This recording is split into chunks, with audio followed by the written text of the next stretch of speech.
Okay class, अब कोई आवाज नहीं है हम लोग। नेक्स्ट एक इंटरनेशनल लॉ है which is called DCMA। This is one of those laws जो कि मे बी इन फ्यूचर आप काफी ज्यादा इसके साथ। क्या प्रॉब्लम है? नीचे करते हैं, विंडो को नीचे करते हैं नहीं। अब जो बच्चा बोला उसको उसके मैं मिक्स में या सेशन में -5 कर दूंगी।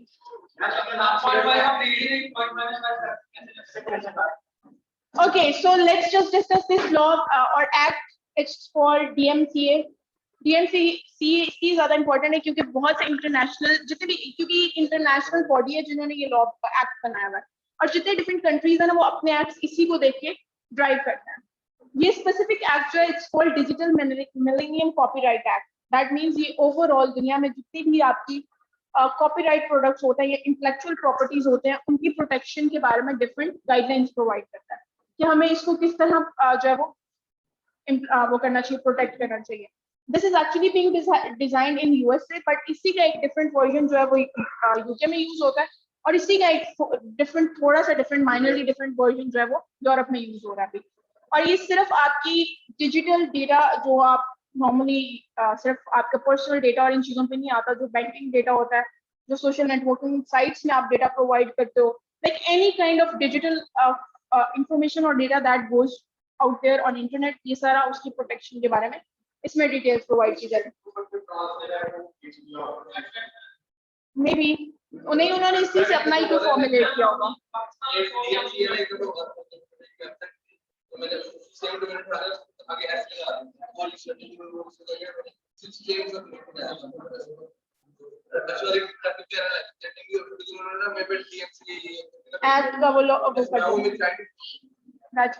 इवन जो आपके YouTube के एक्ट्स हैं वो भी इंटेलेक्चुअल प्रॉपर्टी के जो है वो DMCA से ही ड्राइव होगा। ओके, उसके अलावा जो नेशनल यूनाइटेड नेशंस हैं UN, उनका भी एक चार्टर है that is again regarding copyright issues and जो आपकी डिजिटल डेटा होता है या इंफॉर्मेशन होता है उसको आपने किस तरह प्रोटेक्ट करना है।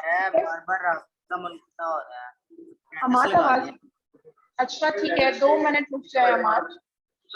अब स्टार्ट ऑफ द लेक्चर से आपको अटेंडेंस में सिर्फ 2 मिनट रुक जाए।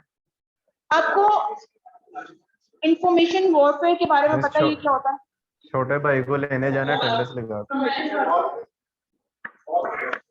ओके ठीक है, आप you just need to think about it कि इंफॉर्मेशन वॉरफेयर क्या होता है। मैं तब तक आपकी अटेंडेंस मार्क करती हूँ। वो मैंने हटा दिया।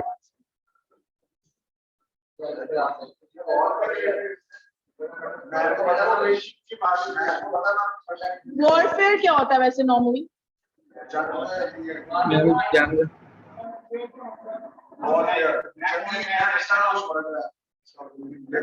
नहीं मैम, ये जो साइबर वॉर चल रहा है ना आजकल, और साइबर वॉर क्या होती है? साइबर वॉर क्या होता है?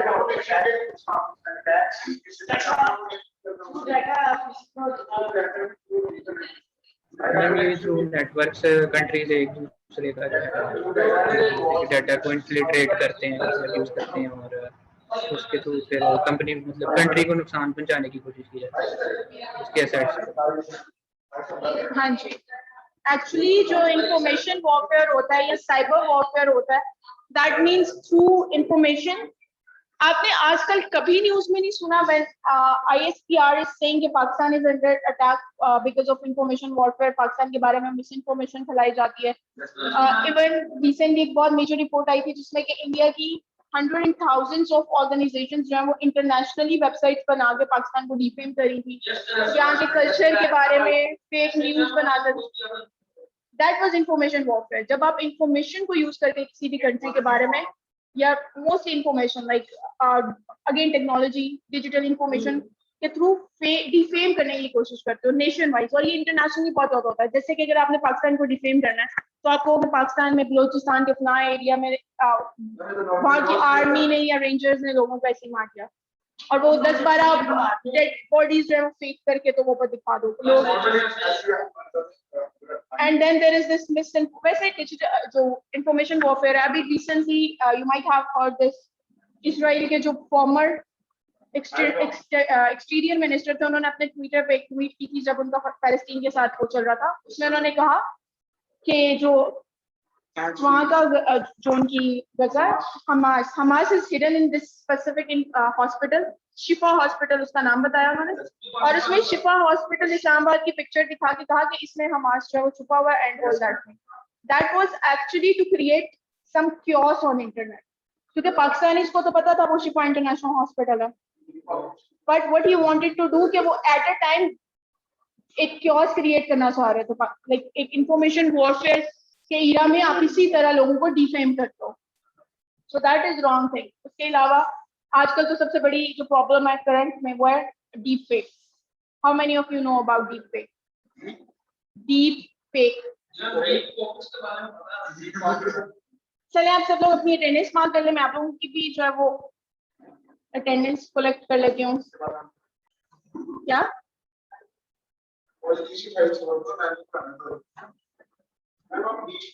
Okay Rizwan, I'll mark it.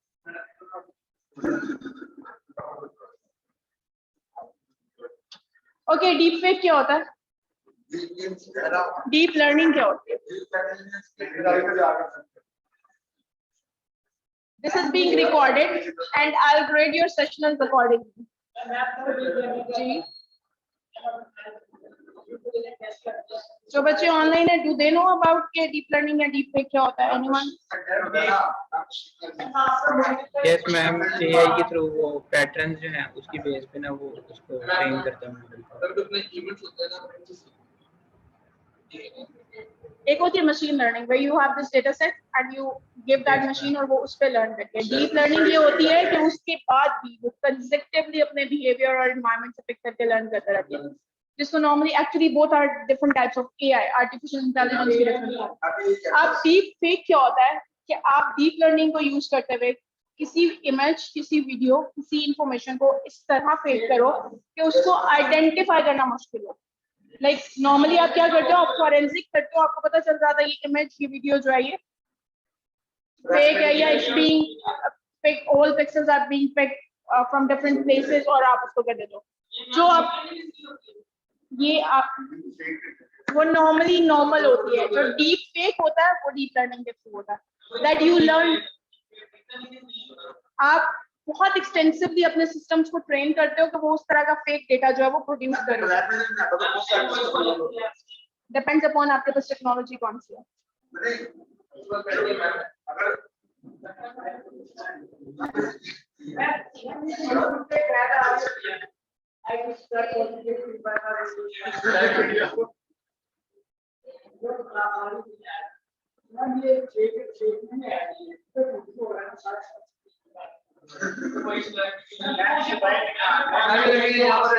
सीरत, मुझे मोस्ट ऑफ टाइम ऐसा क्यों लगता है that you are one of those students के टीचर इस डायरेक्शन में जा रहा होता है, वो सोचते सोचते कहीं और चला जाता है, because that doesn't make sense. उस क्लास, एक मिनट उनकी बात सुन लेते हैं।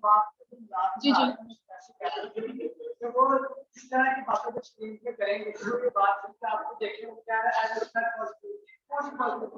Late me just let you know, आपको लग रहा होता है वो डीप फेक है, उसमें कहीं डीप लर्निंग यूज की है? That is information warfare, but that is not deep fake. वो इंफॉर्मेशन वॉरफेयर तो हो सकता है कि वो एक मिस इन्फॉर्मेशन फैला के लोगों को किसी चीज के अगेंस्ट जो है वो।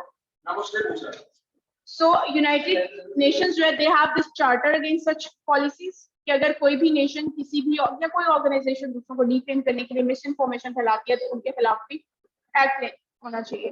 Now next important thing is policies versus laws. Policies क्या होती है? अभी रिसेंटली आपने पढ़ी पॉलिसीज क्या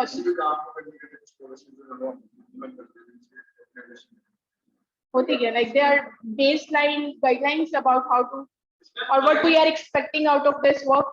और लॉज और पॉलिसीज में आपस में डिफरेंस कैसे आ सकता है? वो सिर्फ लॉज के लिए गाइडलाइन प्रोवाइड कर सकती है। लाइक अगर किसी कंट्री की पॉलिसी ये है ना कि for example, our policies that we needed to protect or we consider India as our enemy and we needed to protect against it. तो laws ये होंगे कि हमने उसके against खुद को कैसे protect करना है, वो guidelines, वो proper measure elements जो आपने वहाँ पर place करने हैं वो आपके laws होंगे. Again, policies सिर्फ एक base step provide करती हैं. They usually don't tell you कि आपने उसको किस तरह perform करना है, like how to do it. They just tell what they are expecting to be done, right? So normally information security का जो आपका ethical area है वहाँ पे organizations जो होती हैं या even countries भी वो कोई ना कोई policy drive करते हैं, फिर उन policies की basis पे आपके guidelines, procedures और laws जो है वो formulate होता है depending upon, और हमेशा laws punishable होता है. This is what we discussed initially. laws punishable होते हैं. Policies जो होती हैं वो actually बताती हैं कि कौन सी चीज है वो punishable होगी और कौन सी चीज है वो implement कर, like कैसे करना वो नहीं बताएगी, but ये बताएगी कि this is needed to be done.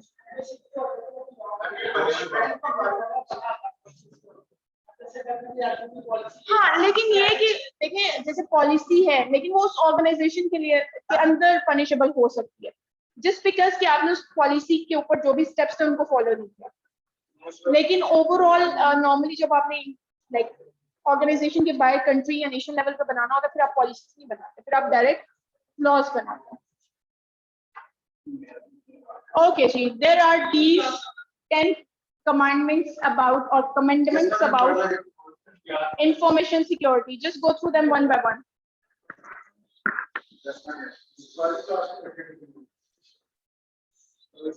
And never ever develop any system. Even ये written आपके laws नहीं है, but still you अगर आप information security provide करो या कोई भी आपका system design करो उसमें आपने 10 points का ख्याल रखना है.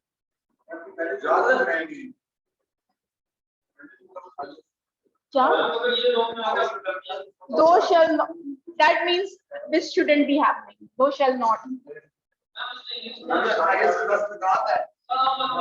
Yes, commandments are not nakat, these are guidelines. Okay, जैसे कि first one is that thou shall not use the computer to harm other people. You shouldn't be using your computer to harm other people. If you are, then you are breaking information security commandment or basic rule guideline. That is the basics. Like अगर आप ये करो तो फिर आप गलत ही करो for sure. Next one is thou shall not interfere with other people's computer work. Again, आपने दूसरे लोगों को अगर during their computer work disturb किया तो that is also their information security act breach or information security right breach. अगर आप कोई इंसान अपने कंप्यूटर पे काम कर रहे हैं, you are continuously disturbing that person continuously. It's a possibility कि वो कोई action गलत perform करेगा. Eventually information जो है वो loss हो सकती है. That there can be problems into that information. हाँ जी, तो वो आपने नहीं करना. That is wrong.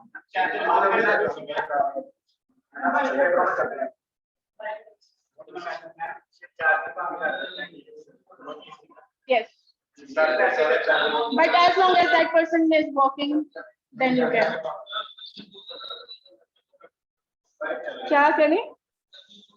कमी तो है लेकिन हमें क्या करना? ठीक है, next section.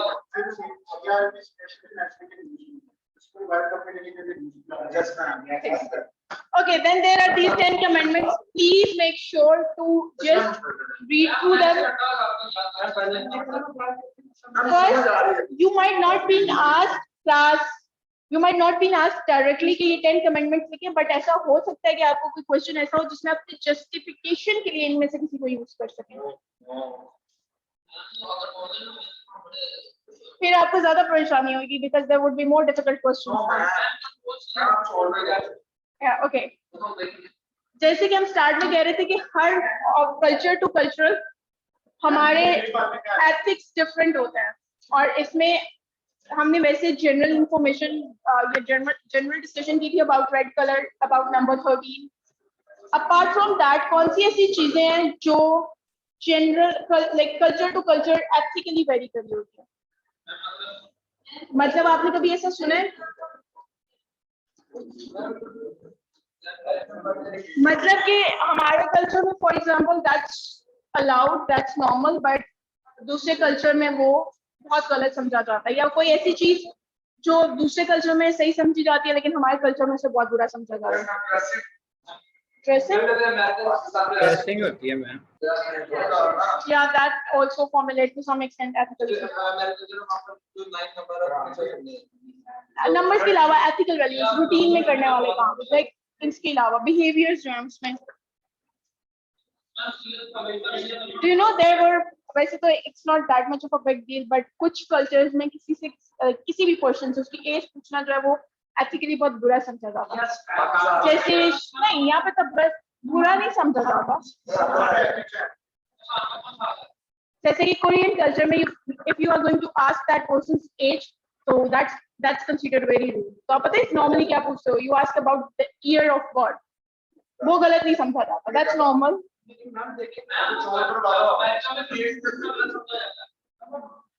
गलत पूछा नहीं जाता, समझा नहीं जाता, लेकिन ये हाँ like people don't mind that. Case in that case करते हैं कि अगर यूनिवर्सिटी उनकी परमिशन के बगैर उनके ग्रेड जो है वो उनके दूसरे फ्रेंड्स के साथ डिस्क्लोज करते हैं because there aren't any rules regarding this. मुझे भी ये बात और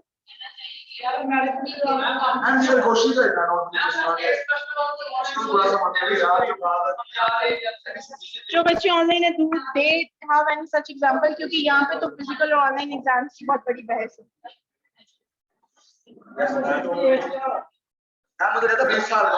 ओके अमेरिकन सिस्टम्स में भी ग्रेड दूसरे लोगों को बताना मुश्किल बुरा समझा जाता है, इवन इलीगल है, बट आपके पेरेंट्स जो है वो जाके पूछ सकते हैं, वो उनको परमिशन.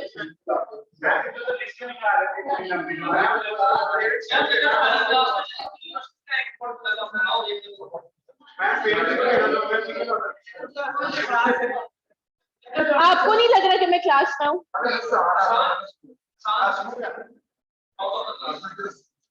इतनी गर्मी है आप लोगों में, इतनी एनर्जी और कहाँ से लिए?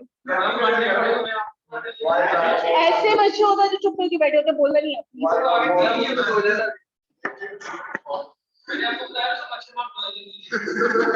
That's not even funny. आपको पता है आप लोगों को एथिकल और प्रोफेशनल प्रैक्टिसेस का कोर्स 8 सेमेस्टर में पढ़ाना बहुत जरूरी था, बिकॉज आई थिंक अब आप भूल चुके हो सब कुछ. Okay moving forward. और किसी बच्चे अब आप मुझे ये बताओ, अगर कल्चर टू कल्चर ये चीजें वेरी करी हो, for example if in one culture red colour is normal and in second it's of सब कलर ऑफ डिजास्टर, हाँ that is even not even unethical, वहाँ पे इलीगल भी है. ओके द थिंग इज कि अगर जब आप सिस्टम्स डिजाइन कर रहे होते हो ना, तो आपको इन चीजों के बारे में बहुत खास तरह से ध्यान रखना पड़ता है.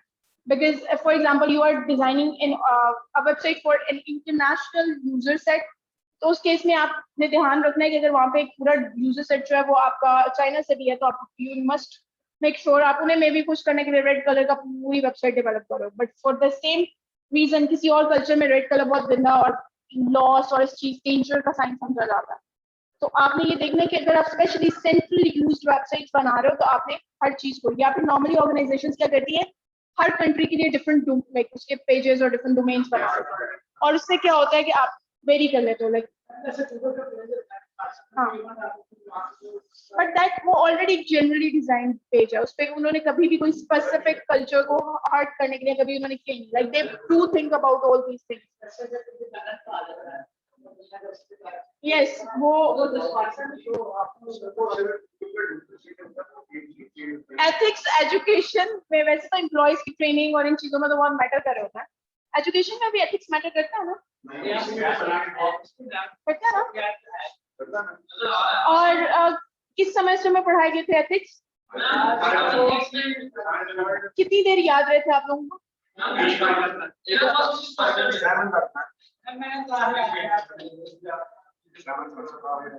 बस ओके ठीक है.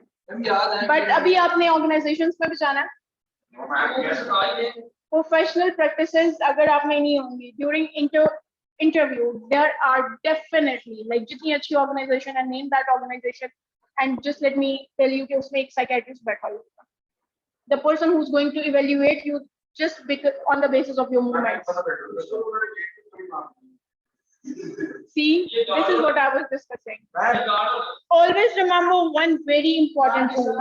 Never ever start answering before questionnaire. जो आपका employer है या जो भी interviewer है वो अपनी बात खत्म करके pause ना दे दे. Just wait and let that person. एक तो वो आपको टाइम मिल जाएगा अपना आंसर फॉर्मुलेट करने में भी. आप एब्रप्टली गलत आंसर या गलत रॉन्ग सिलेक्शन ऑफ वर्ड्स नहीं कर सकते हो. सेकंड ये होता है कि वो चीज आपके लिए प्लस पॉइंट होती है that this person is patient. ये इतने आराम से चीजें समझ के फिर ही करेगा. इट्स नॉट कि ये अब्रप्टली चीजों को डिस्ट्रॉय कर सकता है because in organisations it's not a right approach to understand. Okay, so आप लोगों ने कभी भी आखिरी हफ्ते में मैं इसकी प्रैक्टिस की इम्प्लीमेंटेशन चेक करूंगी. अगर तो आप ऑनलाइन हुए तो आप इस पे इतनी अच्छी इम्प्लीमेंटेशन देंगे. आई वोंट बी एक्सपेक्टिंग कि आप लोग आगे से टोक के कुछ बोल पाए, बट आई विल एक्सपेक्ट कि आप फिजिकल हो और मुझे इसकी practice. Okay, apart from that ethics जो है वो एक तो एजुकेशन के थ्रू हम सिखाने की कोशिश करते हैं. यूनिवर्सिटीज में हमेशा प्रोफेशनल प्रैक्टिसेस एंड एथिक्स का कोर्स होता है. अपार्ट फ्रॉम दैट ऑर्गेनाइजेशंस अपनी पॉलिसीज और गाइडलाइंस से रेलेवेंट हमेशा ट्रेनिंग सेशंस भी रखती हैं. नो मैटर वो एकेडमिक ऑर्गेनाइजेशन है, वो आपकी ई-कॉमर्स ऑर्गेनाइजेशन है, वो कोई एंटरप्राइज है, कोई भी ऑर्गेनाइजेशन होगा, वो अपने एम्प्लॉयज को ट्रेन करते हैं सो दैट दे नो कि उस ऑर्गेनाइजेशन के एथिक्स कौन कौन से हैं और उन्होंने इस तरह फॉलो करना है. ये भी न्यू पॉलिसीज है ना, और इनको फॉलो करना आपका एथिकल रिस्पॉन्सिबिलिटी है.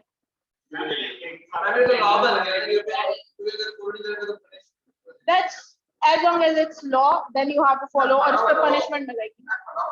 आजकल के इम्प्लीमेंट वो कुछ अर्से के लिए वो लॉ नहीं होता, वो एक टेम्पररी एक्ट होता है जो आप इम्प्लीमेंट होता है. पॉलिसीज यूजुअली इम्प्लीमेंटेशन और वो नहीं बताती, स्टेप्स नहीं बताती. तो अगर वो आपका इम्प्लीमेंटेशन स्टेप बता रहा है तो in that case it's not just policy, it's actually law, it's actually something.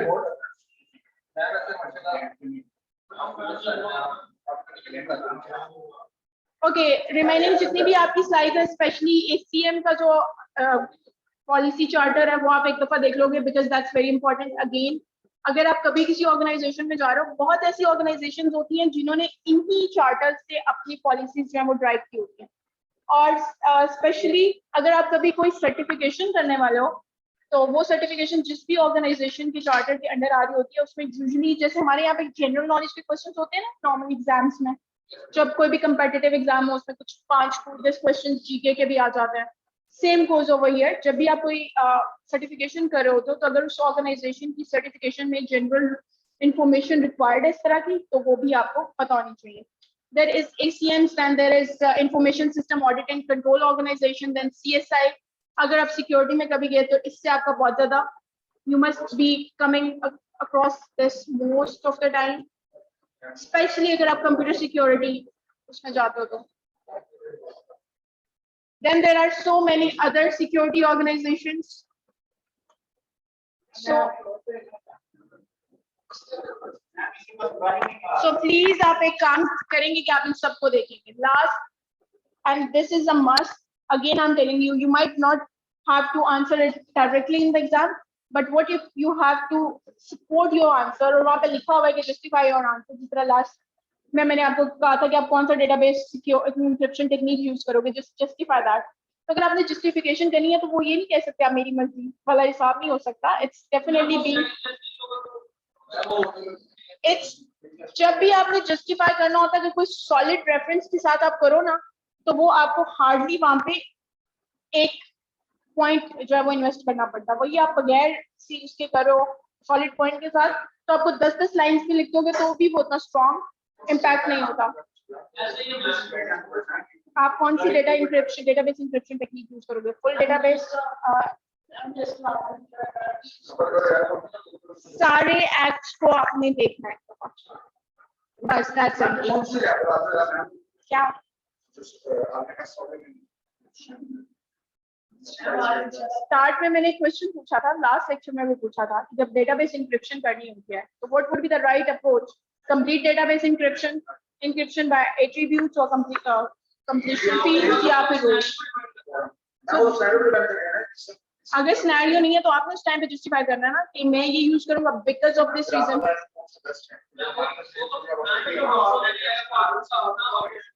The moment you have to justify, उसी टाइम पे आपने जस्टिफाई करना मैं किस डेटाबेस क्या हो गया। एक मिनट सब बच्चे नहीं बोले, मैं बोलती हूँ। जब आप जस्टिफाई करोगे, I think the encryption of complete database is the best option. Why justify that? Because मेरा जो डेटाबेस है, the one I'm thinking about right now, it's a backup database और उसे डेली कोई एक्सेस नहीं कर रहा। It's being accessed maybe by weekly or weekly basis पे, so I'm going to encrypt it completely। मैं उसकी फील्ड और उन सारी डिटेल्स में नहीं जाना चाहूँगा। ओके हाँ जी। And for that purpose you need to know your acts। नहीं ऐसा नहीं होगा। हाँ जी, क्योंकि आप इतने बड़े हो गए, हम एक्सपेक्टिंग कि कुछ तो आप खुद ऐड करें। ओके, लास्ट वन इज कि अगर एथिक्स को ब्रेक किया जाए तो what would be the liabilities of that? जल्दी से बता दें। अगर आप एथिक्स को किसी ऑर्गेनाइजेशन में ब्रेक करते हो तो उसकी लायबिलिटी क्या होती है?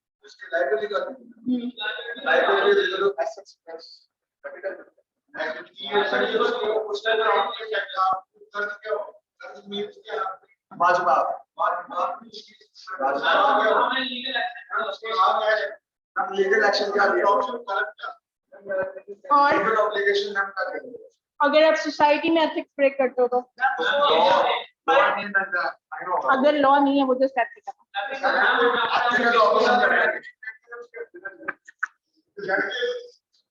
सेम हमारी सोसाइटी में एटलीस्ट यही कल्चर है। सो एक्चुअली ऑर्गेनाइजेशन जो है ना, वो नॉर्मली लायबिलिटीज और इस तरह की चीजों पे like they put a punishment at the end of their policy, जो भी गाइडलाइंस वो बनाते हैं, because they don't want anyone to break that specific rule और पॉलिसी और whatever the guideline is. Ethics के मामले में ये हो सकता है कि कुछ सोसाइटीज में एथिक्स को, अगेन वही वाला पॉइंट है कि हमारी सोसाइटी में भी कुछ जगहों पे पेशेंस लेवल इतना कम होता है कि we usually just break anybody just for breaking small ethical boundary। हम उस पे भी क्रॉस कर जाते हैं हर चीज without looking at the details of laws and everything। So ये डिपेंड करता है कि ऑर्गेनाइजेशन पे, विद इन द ऑर्गेनाइजेशन हम ये कर सकते हैं, विद इन द सोसाइटी भी हमें एथिकल बाउंड्रीज के ब्रेकेज और इन चीजों के बारे में डिसाइड करना चाहिए as a obviously social unit कि हमने उसके बारे में क्या एक्ट करना है, but that is a large topic।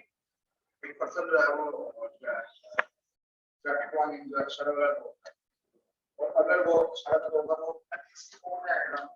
तो पकड़ा जाएगा तो नहीं, that is law। law implement भी होगा जब पकड़ा जाएगा। नहीं, law है, law is already there। ethically ये एथिक्स में आते ही नो, लॉ ऑलरेडी उस कंट्री में एग्जिस्ट करता है, तो एग्जिस्ट नहीं करता हो फिर एथिक्स में आता है। लेकिन नॉर्मली मेरे ख्याल में दिस इज जनरल लॉ जो हर कंट्री में एग्जिस्ट है। हाँ, दोस वर एथिक्स। कहाँ पे? सिंगापुर में भी, सिंगापुर में बैंक उस पे वो लॉ है बेटा, वहाँ पे वो एथिकल रिस्पॉन्सिबिलिटी एथिकल हम पे आती है। Like ethical is in our society कि अगर हम बबल खाएं तो हम प्रॉपर वे में उसको डिस्कार्ड करें।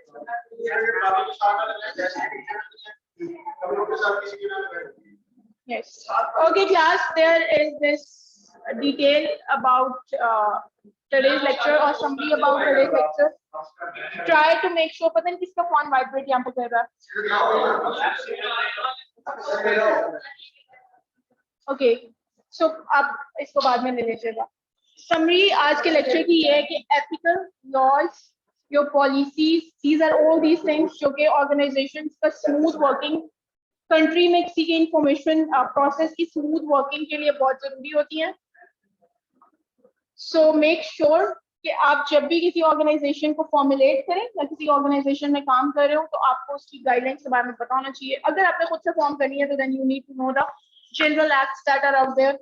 और अगर आप इंटरनेट पे कभी भी कोई एक्टिविटी परफॉर्म करो तो आपको पता होना चाहिए कि जो आप एक्टिविटी परफॉर्म कर रहे हो ये किस एक्ट के अंदर, किस लॉ के अंदर आती है और मेरे अगेंस्ट कौन से डिफरेंट तरह के लीगल एक्शंस हो सकते हैं, होती है। अदर कंट्रीज लाइक जहाँ पे रिलीजन को बहुत ज्यादा, जैसे हमारे यहाँ we consider that Islam is actually a lifestyle, it's not just a religion. हमने सिर्फ इबादत नहीं करनी, हमने लाइफस्टाइल फॉलो करना। तो वहाँ पे एथिक्स जो है वो वहाँ से डिराइव होता है हमारे religion. Okay, any question regarding today's lecture?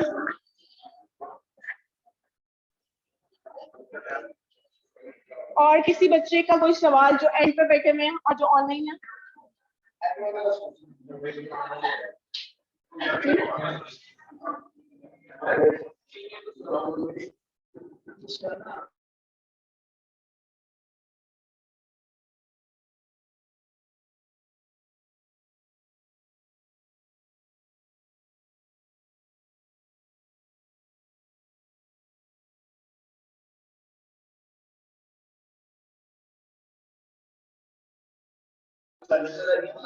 Okay, then there is this question regarding assignment. Assignment में क्या था? Assignment में आपने basic जो काम करना, that is आपने cloud security के threats और risks को identify करना और उसका possible solution देना। आपने identify करना है कि cloud security को कौन-कौन से possible threats और risks हैं और हाँ, मैंने पिछली लेक्चर स्लाइड्स की एंड वाली स्लाइड में सब कुछ एक्सप्लेन किया हुआ है, अगर आप उसको खोलें।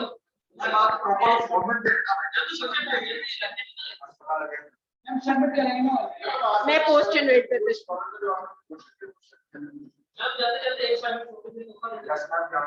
ओके, और किसी समझ आ गई आपने करना?